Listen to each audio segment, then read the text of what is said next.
Thank you for watching, liking, commenting, sharing, and subscribing right now. Still? Almost gotcha. Almost gotcha. Does this look familiar? Do you have like a friend or a relative who's always doing this behind like the pop-out LCD screen? Just wait. That's all you see. They look like some kind of robot creature. What? Oh. Always seem to forget that. Like, see, I got the... That's my... it's my eyepiece, is the LCD screen. You can see it too. Camcorders have certainly evolved over the years. When I was in the 7th grade, our family got a camcorder, which was an upgrade from an old movie camera that wouldn't have been considered a camcorder. And the first camcorder that we got was one of the big ones. Like, it was small, you know, compared to other cameras that were out there, but it was still relatively big. You had to mount it on your shoulder, and your shoulder would just, like, you start doing this over time, and you'd have this indentation after you're done using it for 15 minutes. This is a small camcorder in comparison to that, but even this is a large camcorder by today's standards. This is an HD camcorder, and it's about as, I think it's about as small as I've ever gone, at least with a movie camera. It records on a hard drive, an internal hard drive. I can also mount it as a USB webcam so long as I use the Accelerate cable, at least plugged into my Mac. Doesn't have FireWire on here, though, which was kind of a disappointment. Any old way, we've got a top 5 list submitted by Austin, one of the community members at large, at live.pirillo.com and on youtube.com as well, with 5 tips on what to look for with a small camcorder. Number 1, manual focus. Do you ever get annoyed when you're trying to videotape something and the camera keeps focusing into something in the background? A focus wheel is a nice quick fix, or if it isn't a menu option, then you can have a quick fix, but you won't be able to focus if the subject moves. And manual focus is one of those things that you want when you really need it. This particular camera, which, by the way, I know I didn't mention it, is an HDR SR1. Sony did an okay job with it.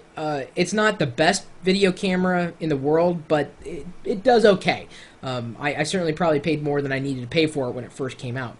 But this has a dial up in the front, a ring, if you will, that can be adjusted, and I can assign the ring, the dial, to any particular setting over another. I have it actually set to exposure levels, since I find myself needing to adjust exposure more than I do focus, but I could switch to focus if I wanted to.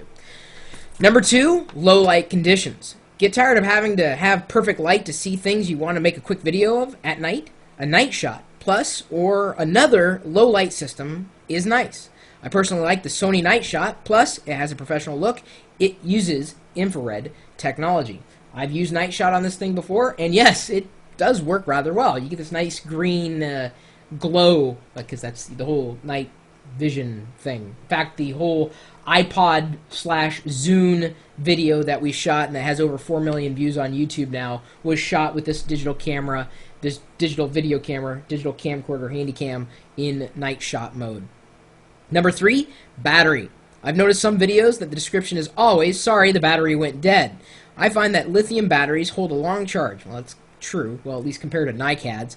There are also a few companies that will sell bigger batteries and have a connector clip so that it fits on the camera. I find these are very hard to get off sometimes, though. You might want to find a regular size battery that holds a longer charge. My solution for this particular camera was to get another battery. It was a little bigger. It makes, in fact, if I can see if I can remember how to pop this darn thing off. Give me a second. Gotta set this thing down.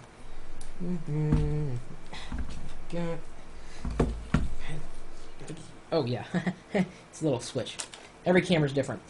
The camera's not that long. The battery actually adds about 2 inches in length. But the nice thing is it really holds a charge. And it's got a button on the back of it. You can't really see it, but there are a couple of glowing LEDs in the battery to tell you how much juice is left. It's one thing I gotta hand to Sony with all their digital cameras and digital video cameras. Usually in the software, they will tell you how much time you have left, and not a lot of cameras will do that. But that's definitely a plus for Sony.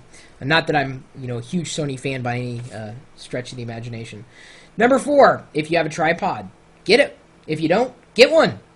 Sometimes it gets very annoying if you want to just take out the tape and put in a new one without going through the mess of taking it off the tripod. I see a lot of smaller camcorders having bottom open tape quote-unquote drawers. These are very frustrating because I know I like to get my camcorder on the tripod nice and tight, and I don't want to spend 5 minutes in the middle of shooting video trying to get the camera off the tripod. So be very wary about where your tape is actually inserted or removed on the camcorder. Solution for me, again, well, this records to a hard drive. I don't have any tapes to swap.